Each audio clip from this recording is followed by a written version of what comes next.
Buenos días a todos aquí presentes. ¿Se escucha?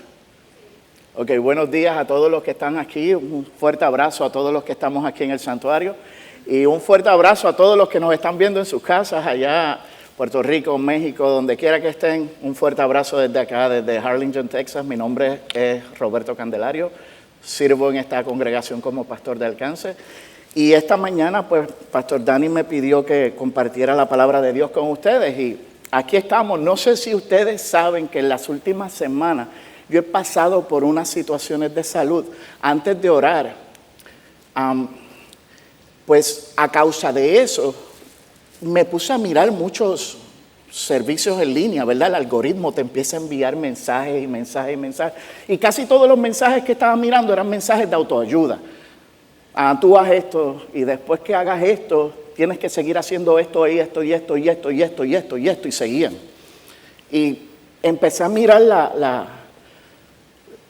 un evangelio un poco corrompido, no un poco, bien corrompido. Está totalmente lejos de la verdad del Señor. Y quiero que esta mañana, a causa de eso, quiero que me acompañen a orar. Quiero que todos estemos en una misma mente, un mismo acuerdo. Y vamos a orar de que esta palabra hoy transforme nuestras mentes y nuestros corazones. Así que, Padre Santo, en el nombre de Jesús, Señor, en este tiempo, Padre, te necesitamos, Señor. Necesitamos que tú abras nuestro entendimiento, Padre. Te necesitamos por completo. Necesitamos que tu palabra transforme nuestras vidas, Padre. Ayúdanos, Señor, a caminar en tu voluntad, Padre. Ayúdanos a vivir una vida que sea solo para tu gloria, Padre. Alabamos tu nombre, Señor, sobre todas las cosas, porque tú eres un Dios soberano y tú estás encargado de nuestra salvación desde principio hasta fin, Señor. Padre, gracias por haber hecho una obra que nosotros no podíamos por nuestros propios méritos, no teníamos las fuerzas para hacerla, pero tú la hiciste a través de tu precioso Hijo Jesús. Señor, en este tiempo te pido que tú transformes las mentes, los corazones de cada persona aquí presente y de todas las personas que están escuchando este mensaje en donde quiera que estén, Padre. Padre, Señor, nosotros te necesitamos de tu palabra. Edifica tu cuerpo, Señor. Edifícanos, Padre, porque queremos vivir en tu voluntad. Queremos vivir una vida que sea solo para tu gloria en el nombre de Jesucristo, Padre. Ilumina y transforma nuestras mentes en esta mañana. Amén. Así que voy a ser claro. Vi muchos mensajes, vi muchos videos, vi muchas cosas medias curiosas. Y yo creo que a los que me están viendo en línea, porque aquí no hay ninguno, pero si somos de esos que nos creemos que somos salvos porque somos mejorcitos o teníamos algo especial, este mensaje es para ti. Este es un mensaje que deberíamos de escuchar. Hoy día, cuando vemos toda la información que estamos viendo en línea constantemente, esto no sé si el algoritmo de ustedes les funciona igual, que les sale un sermón hoy, les sale un sermón al ratito y siguen viendo diferentes predicadores y están predicando un evangelio que es más de autoayuda, es un Cristo que no tiene corona y es un Salvador que no tiene ninguna historia. No vamos a la historia, no vemos los hechos, lo que ha pasado. Nos hablan como de un Jesús que ha sido creado dentro de la mente del ser humano. Como si lo hubiesen creado en una nube y de la nube llegó, no vivió una vida santa. O sea, son unos mensajes pero bien fuera de lo que la verdad de la palabra de Dios nos dice.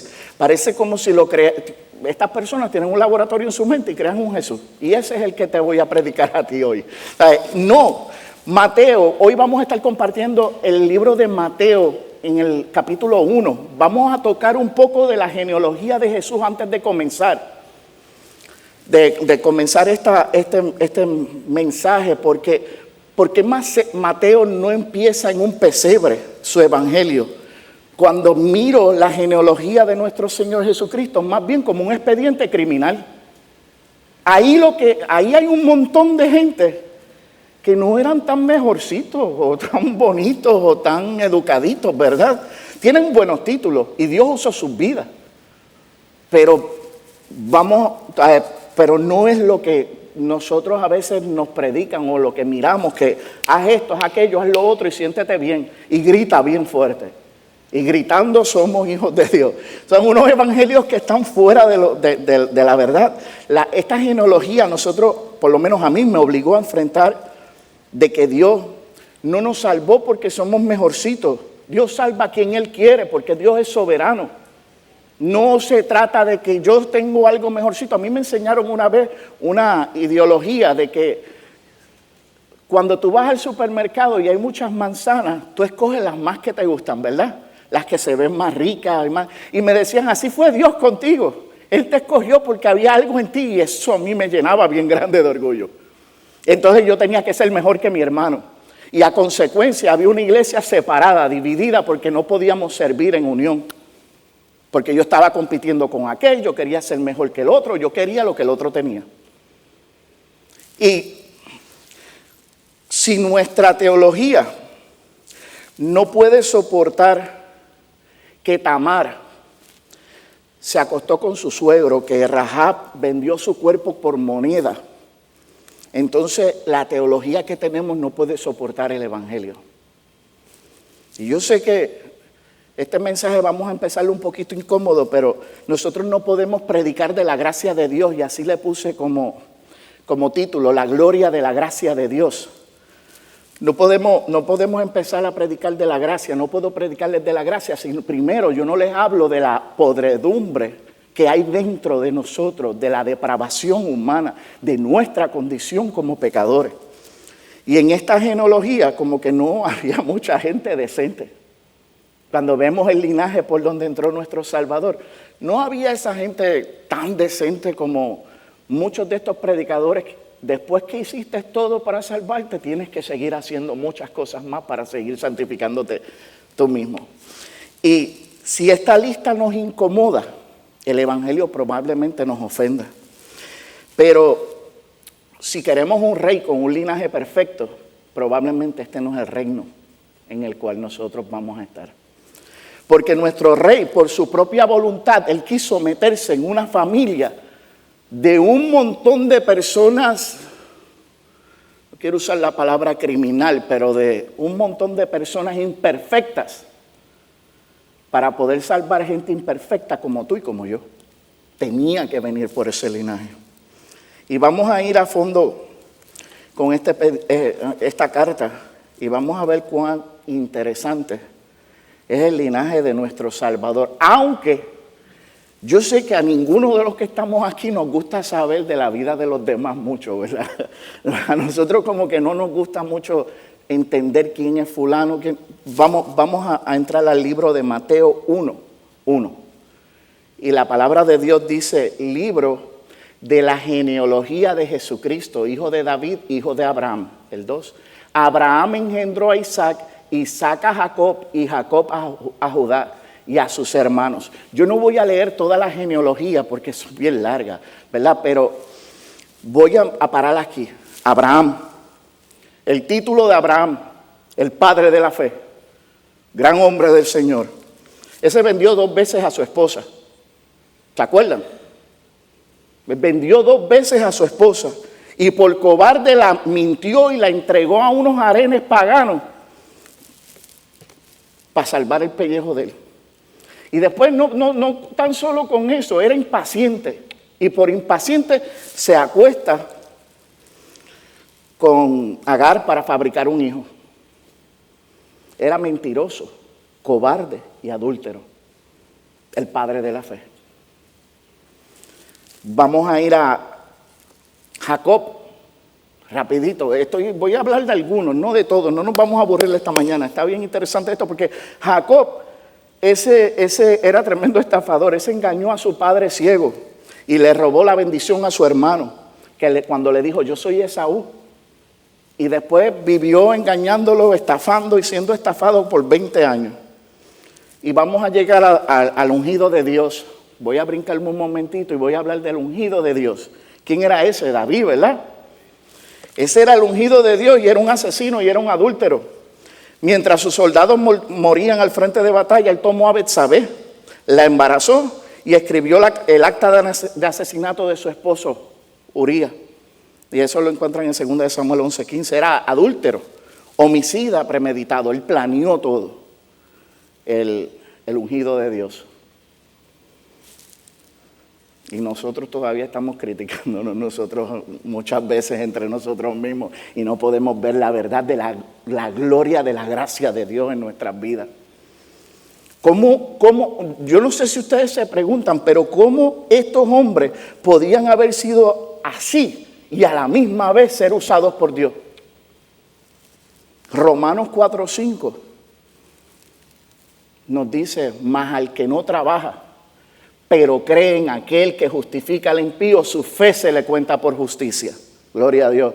Dios declara justo no al que intenta ganarlo por obras. Dios declara justo al que cree en Él. Esto es por fe. Y es Él quien perdona al culpable. Esto no se trata de nosotros. Vamos a quitarnos nosotros de la matemática de la salvación por esta mañana. Y vamos a ver la gloria de Dios. Vamos a ver su gracia. Ahora no hemos parado. Dios es quien perdona, pero vamos a tocar las mujeres que aparecen en esta genealogía. Está bien interesante, a mí me encanta, porque cuando vamos a Mateo 1:3, dice, Judá engendró de Tamar a Fares y a Zara. Fares engendró a Esrom y Esrom a Aram. El versículo 3, ahí vamos a llegar. Tamar. Esta fue, ¿se acuerdan de Tamar? ¿Quiénes se acuerdan de Tamar aquí? Era viuda, sin hijo, y se puso un velo de Kedesha, ¿verdad? De una prostituta sagrada de Azarte. Se sentó a la orilla del camino y se acostó con su propio suegro. No hay que buscar las noticias, esto es bien interesante. Ella se acostó con su propio suegro. ¿Por qué? Por un sello y por un báculo como pago. Y quedó embarazada de gemelos de su propio suegro. Incesto por engaño. Este es el linaje de nuestro Salvador terrenal. Y vamos a llegar ahí. Entonces Mateo 1:5 dice, vamos a continuar con la genealogía. No la voy a tocar completa porque dice, Salomón engendró de Rahab a Boz. Boz engendró de Ruth a Obed. Y Obed engendró a Isaí. Rahab, esa sí que no tuvo ni un desliz. Esa se dedicaba por profesión. En su casa ella tenía un burdel que recibía a todos los trabajadores y los soldados, a todo el mundo. Los recibía y tenía un prostíbulo. Esa ni un desliz podemos decir que tenía, pero cuando vemos la gracia de Dios que la decide sacar el retrato de esta mujer de reputación dudosa y ponerla en la familia de Dios. Porque así a Dios le plació. Mateo 1:6 dice, Isaí engendró al rey David y David engendró a Salomón, de la que había sido mujer de Urías. Aquí vemos a Betsabé y a Salomón. Ella era adúltera. Y pues, si no sé si se acuerdan de Salomón, ¿verdad? Salomón, se hizo sabio, de sabio, él pasó a idólatra por lujuria. Simple. Este hombre, Salomón, terminó levantando altares, si se recuerdan, a Astoret y a Moloc frente al templo de Jehová, porque las 1000 mujeres lo inducieron. La lujuria de este hombre lo hizo levantar altares paganos. Primera de Corintios 1:27. Yo sé que si este mensaje nos incomoda un poquito, deja que el Señor te hable. Esta es la palabra de Dios. Primera de Corintios 1:27 dice, sino que Dios ha escogido lo necio del mundo para avergonzar a los sabios. Y Dios ha escogido lo débil del mundo para avergonzar a lo que es fuerte. Y lo vil y despreciado del mundo ha escogido Dios lo que no es para anular lo que es. Gloria a Dios. En su soberanía, en su soberana elección y pura gracia, Dios escoge deliberadamente a lo necio y a lo débil, para que nadie se pueda jactar de su salvación. Y en esta genealogía, nosotros no vemos una lista de muchos héroes o mucha gente bien perfectita. Vemos una genealogía de gracia. Ahí está la gracia de Dios, plasmada en un retrato que muchas veces pasamos por alto. Podemos ver muchos hombres hablando de ellos mismos y de lo que ellos hacen en el nombre del Señor, pero aquí vemos lo que Dios hace, por su soberana elección. Toda la gloria es de Dios. Dios no necesitaba a ningún hombre perfecto para hacer esto.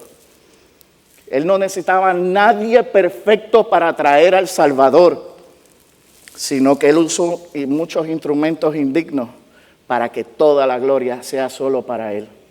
Gloria a Dios.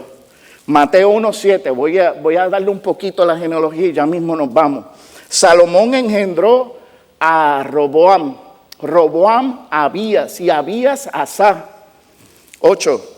Asa engendró a Josafat, Josafat a Joram y Joram a Usías. Joram. Y un detallito, ¿se acuerdan? No sé si se acuerdan de Joram, pero si no, les voy a contar. Este hombre le cortó la cabeza a los 6 hermanos menores de él para no tener ningún tipo de competencia. ¿Viste el clase de linaje, verdad? Le cortó la cabeza a sus 6 hermanos menores para no tener ninguna competencia. Y esta es parte de la familia de Jesús. Y no es por casualidad, es porque a Él le plació ponerlos en ese justo tiempo. Cuando vemos Daniel 2:21, dice, Él es quien cambia los tiempos y las edades, quita reyes y pone reyes, da sabiduría a los sabios y conocimiento a los entendidos. Si Dios trajo a Cristo a través de toda esta gente, ¿tú crees que Dios no puede mover nuestro corazón ahora mismo por cualquier situación por la que estemos pasando y traer un avivamiento? Mira, esta gente estaban matando a otras personas, estaban vendiendo sus propios cuerpos. Yo creo que es el mejor momento para decir, yo soy mejorcito que esto. Sí, Dios puede traer un cambio en nuestra vida hoy mismo. Pero Mateo, cuando llegamos, voy a brincar la genealogía y vamos a Mateo 1:16, porque aquí Mateo rompe la gramática por completo. Dice, Jacob engendró a José, el marido de María, de la cual nació Jesús, llamado el Cristo. Aquí se rompió la bicicleta. ¿Por qué? Porque esta es la única parte de la genealogía donde la palabra engendró no lo usó. Dice, Jacob engendró a José, el marido de María, de la cual nació Jesús, llamado el Cristo. Jesús no era directamente descendiente de José, pero no obstante la genealogía establece claramente su derecho al trono como legítimo heredero de José. Él heredó el derecho al trono no como hijo biológico, evitando la maldición. Él nació de una mujer, ¿por qué? Por el Espíritu de Dios. ¿Entendemos? ¿Vamos hasta aquí claro? Lucas 1:35 dice, y he aquí, concebirás en tu seno y darás a luz un hijo, le pondrás por nombre Jesús. Cristo tenía que ser santo para ser sin mancha. Hijo de Dios para tener valor infinito, pero tenía que nacer bajo la ley para poderla cumplir. Y quitar la maldición. Y a causa de eso nosotros podemos tener la adopción como hijos. Por eso Cristo tenía que venir a través de un linaje así. En Gálatas 4:4 dice, pero cuando vino la plenitud del tiempo, Dios envió a su Hijo nacido de mujer, nacido bajo la ley. Voy a parar aquí un momento porque solo un Dios santo pudo haber hecho algo como esto. Esto es imposible, a veces inclusive hasta para digerirlo, para entenderlo, es un poco difícil. Esta genealogía lo que nos grita es que Cristo no vino por los mejorcitos. Vino exactamente por esa razón, porque no existen mejorcitos. Porque ninguno de nosotros somos mejorcitos que otros. Por eso tenía que venir Él. Él vino a ensuciarse sus manos con nuestra sangre para limpiarnos con la de Él en esa cruz. La genealogía, cuando vemos esta genealogía, lo que es una evidencia, es una prueba legal de que Dios cumple su pacto, de que todo lo que Dios dice, Dios lo cumple. Mateo no empieza en Belén. Cuando vemos Mateo empieza en el pacto, hijo de Abraham, hijo de David. Estamos viendo la bandera de la gracia de Dios aquí. Gálatas 4:4 otra vez dice, pero cuando vino la plenitud del tiempo, Dios envió a su Hijo, nacido de mujer, nacido bajo la ley. El versículo 5 dice, a fin de que redimiera a los que estaban bajo la ley, para que recibiéramos la adopción de hijos. Lo voy a leer otra vez. A fin de que redimiera a los que estaban bajo la ley, para que recibiéramos la adopción de hijos. Dios tenía un plan, y en el tiempo perfecto Él envía a Jesús. Y Jesús nació como nosotros mismos. Y obedeció toda la ley que nosotros no podemos obedecer. Al morir por nosotros, Él nos compró para liberarnos del castigo de la ley. Y ahora, gracias a Él, Dios ya no nos ve como esclavos, sino que nos adopta como sus propios hijos. Gloria a Dios. ¿Y por qué pasó esto? ¿Por qué pasó esto? ¿Por qué esto tenía que pasar?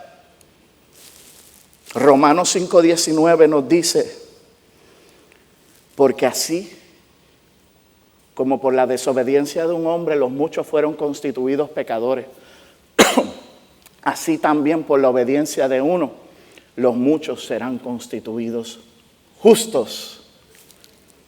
Por la desobediencia de Adán todos terminamos contados como pecadores. Es como si heredáramos la culpa de él prácticamente. Pero por la obediencia perfecta de un solo hombre, de Jesús, Dios nos puede contar como justos hoy, si estamos unidos a Él. Su obediencia perfecta se cuenta como si fuera nuestra. Jesús pasó como hombre y fue tentado por todo como nosotros, pero sin pecar. Por eso su obediencia se cuenta a nuestro favor, se cuenta para que nosotros seamos justos. Y además, viniendo en forma de hombre, tenemos un Salvador que nos entiende. Hebreos 4:15 dice: porque no tenemos un sumo sacerdote que no pueda compadecerse de nuestras flaquezas, sino uno que ha sido tentado en todo como nosotros, pero sin pecado. Vamos a entender, vamos a parar un momentito para poder digerir esto.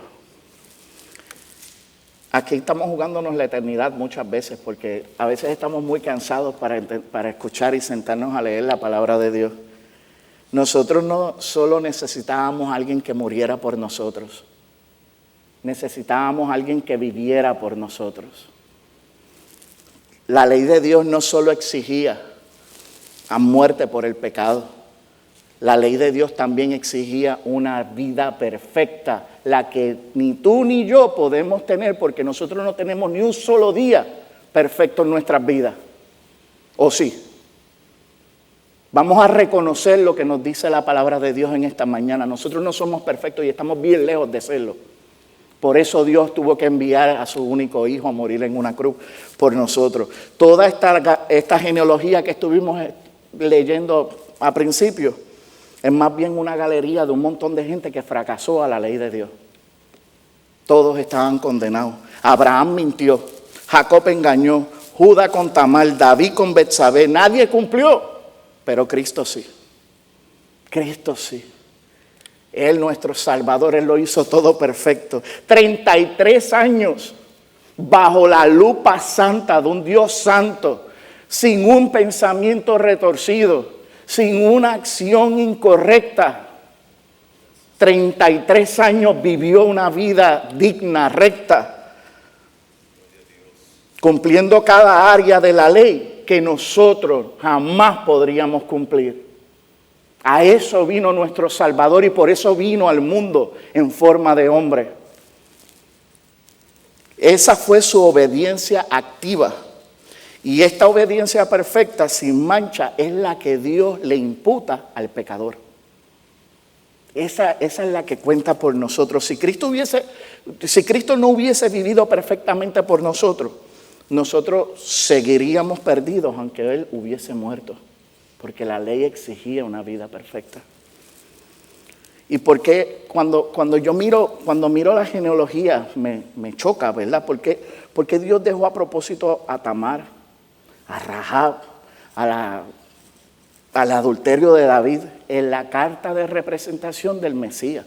Porque recordemos que los judíos eran bien orgullosos y esa era su genealogía, era la carta de representación de ellos. ¿Y por qué deja a toda esa gente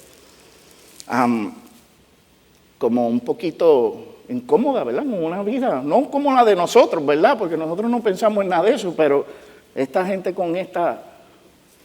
Yo creo que esa era la lista y esa era más bien la carta de nuestra acusación. Ahí está la depravación total, identificada como una historia familiar. Pero lo que hay es depravación total, lo que hay es la condición del hombre. Y podemos ver que Cristo no vino porque la gente era mejorcita, vino porque no habíamos ninguno que nos pudiéramos acercar a Él. Dios no está diciendo que Él no tenía linaje puro. Esta carta lo que nos enseña es que tengo pecadores que yo solo puedo salvar por pura gracia, porque esto es por gracia sola. Aquí no hay acciones, aquí no hay algo que yo haga para cooperar con un Dios santo y que me lleve al reino de los cielos. Es imposible. Esta gracia no ignora la justicia de Dios, la paga. Cuando vamos a Isaías 53:5, dice, mas Él fue herido por nuestras transgresiones, molido por nuestras iniquidades. El castigo por nuestra paz cayó sobre Él, y por sus heridas hemos sido sanados. Todos nosotros nos descarriamos como ovejas, nos apartamos cada cual por su camino, pero el Señor hizo que cayera sobre Él la iniquidad de todos nosotros. Nosotros estábamos perdidos por nuestros propios caminos. Y el castigo que nos tocaba, el castigo que te tocaba a ti, el castigo que me tocaba a mí, cayó sobre Jesucristo. Y por sus heridas nosotros fuimos salvados, fuimos sanados. Si Isaías dice que Dios cargó todo nuestro pecado sobre Jesús, ¿cómo es que puede perdonarnos Dios y seguir siendo perfectamente justo?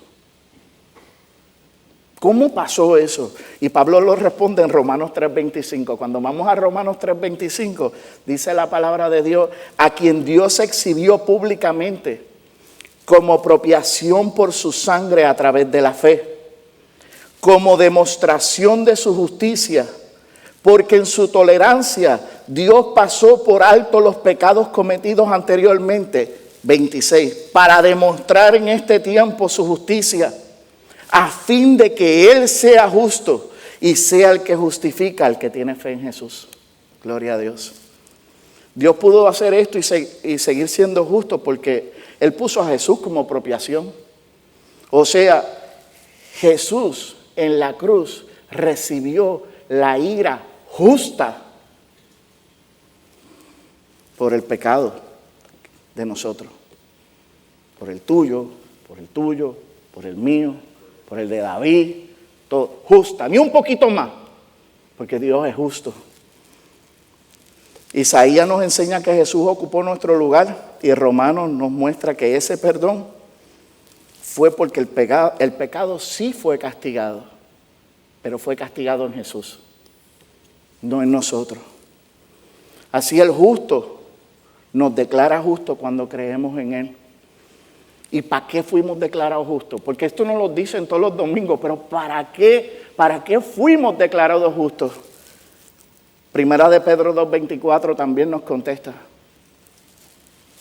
Y dice, y Él mismo llevó nuestros pecados en su cuerpo sobre la cruz, a fin de que muramos al pecado y vivamos a la justicia, porque por sus heridas fuiste sanado. Yo creo que aquí podemos también hacer otro receso y entender que no solo fuimos perdonados del castigo del pecado, nosotros fuimos liberados del dominio del pecado. Y parando aquí, entendamos que la cruz no fue un ejemplo de un amor sentimental. Esa cruz era un tribunal en donde todo el infierno fue derramado en la vida de un hombre completo, Jesús, el Hijo de Dios. En esa cruz, el Padre no vio a su Hijo amado. Él lo que estaba viendo era el pecado de David, La prostitución de aquella, la infidelidad de la otra, la arrogancia de nosotros, el orgullo de aquel, todo eso fue lo que vio el Padre en esa cruz y lo aplastó. Isaías 53:10 dice, pero el Señor quiso quebrantarlo, sometiéndole a padecimiento. Cuando Él se entregue a sí mismo como ofrenda de expiación, verá su descendencia, prolongará sus días y la voluntad del Señor en su mano prosperará. Esta es la obediencia pasiva. Cristo no murió solo como un mártir, Él murió como maldición. Él se hizo pecado. Y muchas veces predicamos o nos enseñan cuando Jesús está en la cruz y dice, Padre, ¿por qué me has abandonado? Y cuando Él dice, Dios mío, ¿por qué me has abandonado? Lo que estamos viendo es el Hijo de Dios experimentando el abandono que tú y yo merecíamos por la eternidad. Lo que nos tocaba a nosotros. Y solo por ese momento, Cristo gritó. De eso nos salvó nuestro Señor. Si quitamos la ira de Dios de la cruz, nos quedamos sin salvación. La apropiación significa que la ira quedó satisfecha. La expiación significa que la culpa fue quitada. Todo quedó fuera de nosotros, pero fue puesto en Cristo. Y no nos podemos quedar hasta ahí, hasta la cruz, porque la historia no termina ahí. Nuestro Salvador resucitó al tercer día. Y cada tumba de esta genealogía que nosotros vimos, todas esas tumbas todavía están ocupadas, pero nuestro Salvador resucitó de entre los muertos. Si Cristo no hubiese resucitado, nosotros todavía estuviésemos muertos en nuestros delitos y pecados. No habría nada que pudiéramos hacer por nosotros mismos. Romanos 4:25 dice, el cual fue entregado por causa de nuestras transgresiones y resucitado para nuestra justificación. ¿Para qué fue resucitado nuestro Señor? Para nuestra justificación. Cristo fue entregado como nuestro sustituto y resucitado como si fuera un veredicto forense de que nosotros somos justos por imputación. Y Hechos 2:24 nos enseña que Dios lo levantó de entre los muertos porque era imposible que la muerte retuviera a quien había satisfecho la ira divina de un Dios santo. Era imposible. Ya había satisfecho toda la justicia de Dios nuestro Salvador en esa cruz. Hechos 2:24 dice, a quien resucitó, a quien Dios resucitó, poniendo fin a la agonía de la muerte, puesto que no era posible que Él quedara bajo el dominio de ella. Gloria a Dios. Nuestro Salvador. Vemos cómo Dios levantó a Cristo de la muerte y lo llevó hasta el final con su poder. ¿Y qué hace? Lo sienta a su diestra. Sobre todo principado y sobre toda autoridad. Ese es nuestro Salvador. Efesios 1:20 y 21 dice, el cual obró en Cristo cuando le resucitó de entre los muertos y le sentó a su diestra en lugares celestiales. Muy por encima de todo principado, autoridad, poder, dominio y de todo nombre que se nombre no solo en este siglo, sino también en el venidero. Gloria a Dios por eso. La resurrección es el sello de nuestro Padre de que la deuda fue cancelada. Y esa resurrección, Cristo vino como Rey de Reyes y Señor de Señores. Fue resucitado de entre los muertos. Y la cruz pagó el precio, la tumba vacía, lo que es el recibo. Es el recibo de ese pago. Dios no resucitó a Jesús solo porque podía. Lo resucitó porque Él tenía que vindicar que la justicia fue satisfecha. Era imposible que la muerte retuviera al autor de la vida que lo había pagado todo. Por eso toda la gloria es de nuestro Señor, no es de nosotros. Por eso Romanos 4:25 es tan glorioso. Fue resucitado para nuestra justificación. Cuando vemos que Dios levanta a Cristo, Él levantó a todo su pueblo de pacto en Él. Nosotros no venimos aquí, nosotros no estamos sirviéndole a un nene en un pesebre, ni a un cadáver que está pegado en una cruz. Nosotros servimos al Hijo de David resucitado, entronizado, que reina con vara de hierro y que intercede por nosotros ahora mismo. Y ese rey no va a perder ni a uno de los que el Padre le dio. Ni uno.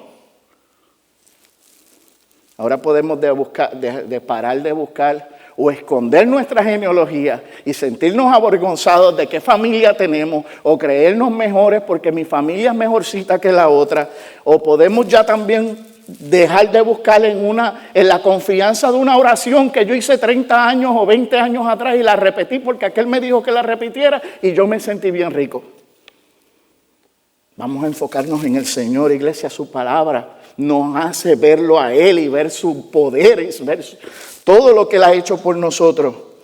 La salvación de Dios es de pacto, es monergista, es de principio a fin, obra de Dios, no de nosotros. No deberíamos de andar por ahí más orgullosos que nadie, porque llevamos un ratito más en el Evangelio, o porque tengo algo. No, esto no. Es Dios el que es poderoso. Es Él el que le domina todo y reina todo. No somos nosotros. Descansemos en los hechos objetivos e históricos fuera de nosotros. Vamos a quitarnos de la matemática de la salvación para siempre. Porque nosotros somos unos vasos que Dios usa a su placer, a su voluntad. La vida perfecta que Cristo vivió, no la de nosotros, la que Cristo vivió está en nuestra cuenta. Y esa es la imputación. La muerte de Cristo fue lo que nos redimió. Y la resurrección de Cristo nos justificó por siempre. Y esto es solo por gracia, por fe y por Cristo, porque toda la gloria es para Dios, no es para nosotros. Amén. Ahora, hermano, ya cuando vemos esta genealogía, completamente nos acusa a nosotros. Y este Cristo que yo acabo de predicarle, vuelve pronto. Este es Rey de Reyes que resucitó de entre los muertos y que dio su vida por nosotros. Él vuelve por su pueblo. Y Dios es un Dios de pacto y no le falla. Nosotros no escuchamos una historia. Nosotros escuchamos la vida de un rey que está vivo y que domina sobre todas las cosas. Y ese rey tiene una orden para su pueblo. En Hechos 17:30 dice, por tanto, habiendo pasado por alto los tiempos de ignorancia, Dios declara ahora a todos los hombres en todas partes que se arrepientan, porque Él ha establecido un día en el cual juzgará al mundo en justicia, por medio de un hombre a quien ha designado, habiendo presentado pruebas a todos los hombres, al resucitarle de entre los muertos. Aquí vemos que Dios ha tolerado nuestra ignorancia idolátrica. Muchas veces nos idolatramos nosotros mismos, pero ahora nos manda a todos a que nos arrepentamos, porque Él ya estableció un día en el cual Él va a juzgar al mundo por medio de Jesucristo, a quien Él resucitó como prueba de que Él va a ser el juez. Y esto no es una sugerencia. La palabra de Dios no nos sugiere. Es un mandato para su pueblo. Y este arrepentimiento no es que nos sintamos mal un ratito y saquemos 2 lágrimas, porque Judas lloró y se fue para el infierno. Porque no es porque llores mucho, te sientas algo conmovido.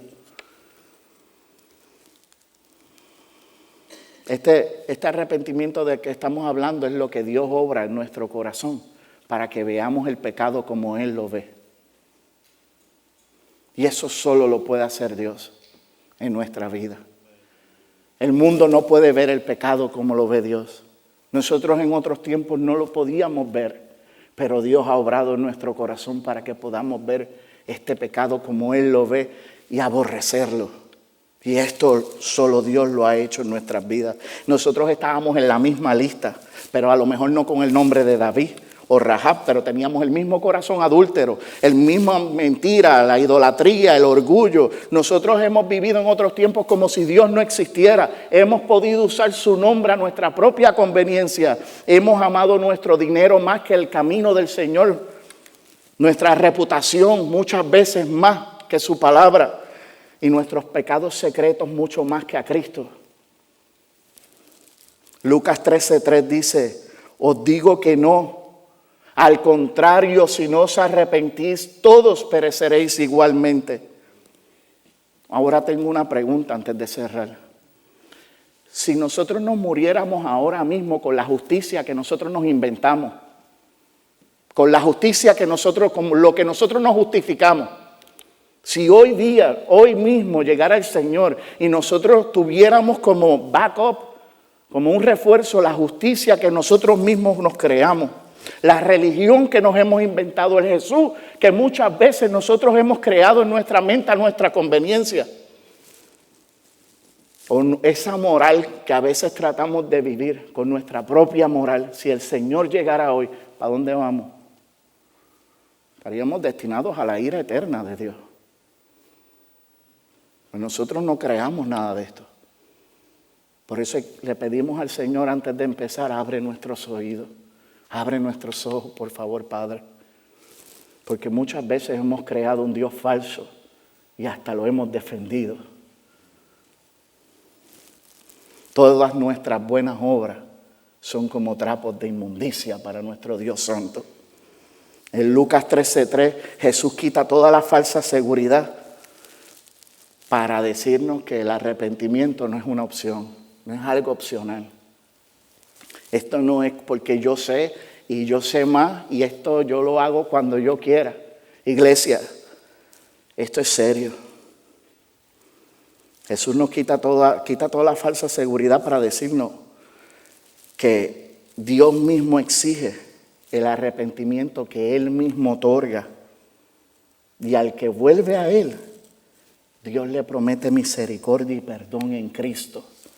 Isaías 55:7 dice, abandone el impío su camino y el hombre inicuo sus pensamientos y vuélvase al Señor, que tendrá de él compasión, al Dios nuestro, y que será amplio en perdonar. Volvamos a Dios hoy. Es lo que nos dice la palabra de Dios. Hoy podemos volver a nuestro Señor. Joel 2:13 dice, rasgad vuestro corazón y no vuestros vestidos. Volved ahora al Señor vuestro Dios, porque Él es compasivo y clemente, lento para la ira, abundante en misericordia, y se arrepiente de infligir el mal.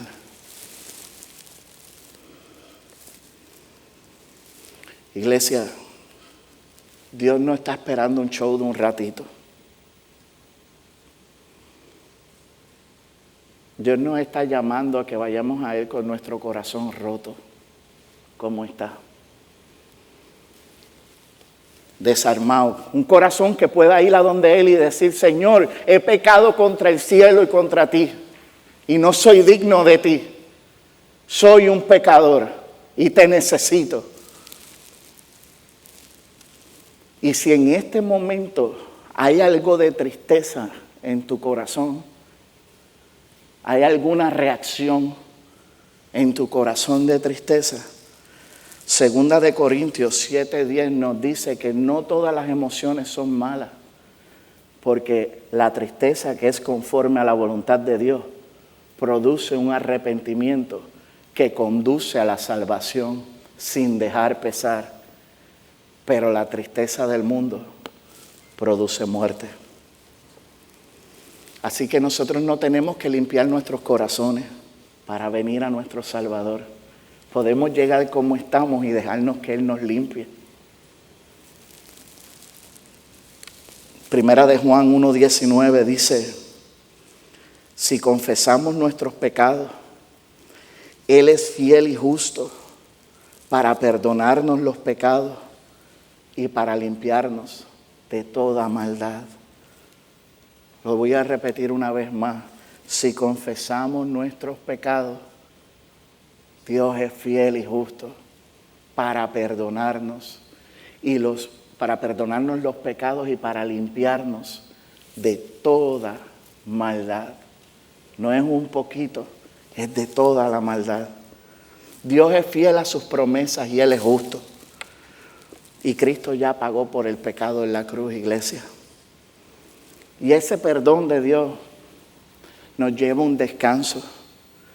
Si aún hoy todavía estamos con esta carga y estamos cansados ya de vivir un evangelio por nuestras propias fuerzas, Mateo 11:28 nos enseña: venid a mí todos los que estáis cansados y cargados, y yo os haré descansar.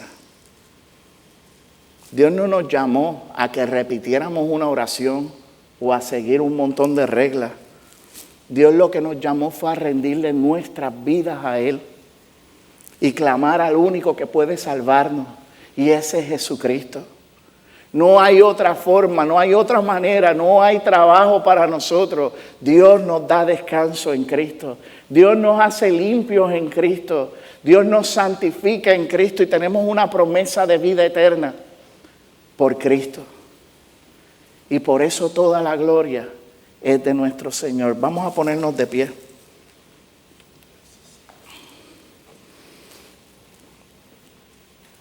Y quiero pedirles en esta mañana que me acompañen a orar. Padre Santo y misericordioso, Padre, te damos gracias de todo corazón por Cristo, Señor. Padre Santo eres, gracias por tu Hijo, Padre. Gracias por tu vida perfecta que nosotros no podíamos vivirla, Señor. Gracias por la muerte en la cruz de Jesús, donde Él se llevó todo nuestro juicio, Padre. Gracias por su resurrección que nos garantiza el perdón, Padre, y vida eterna, mi Dios Santo. Gracias porque en Él eres fiel y justo para perdonarnos de toda maldad. Gracias por el descanso verdadero para nuestra alma cargada, Santo, Señor. Padre, hoy solo te pedimos, Señor, ten misericordia de nosotros. Ten misericordia de nuestro pecado, de nuestros pensamientos, de nuestros caminos, Padre. Y Padre, concédenos el arrepentimiento verdadero, Señor, que solo tú nos puedes dar cada día de nuestras vidas. Guárdanos, Padre, en tu gracia y no nos dejes volver atrás a nuestros propios caminos, Señor. Padre, yo te pido que tu misericordia nos sostenga, nos transforme y nos lleve a vivir para la gloria de Cristo solamente. En el nombre de Jesús, Señor Padre, te damos gracias hoy por tu palabra, mi Dios Santo. Amén. Amén y amén.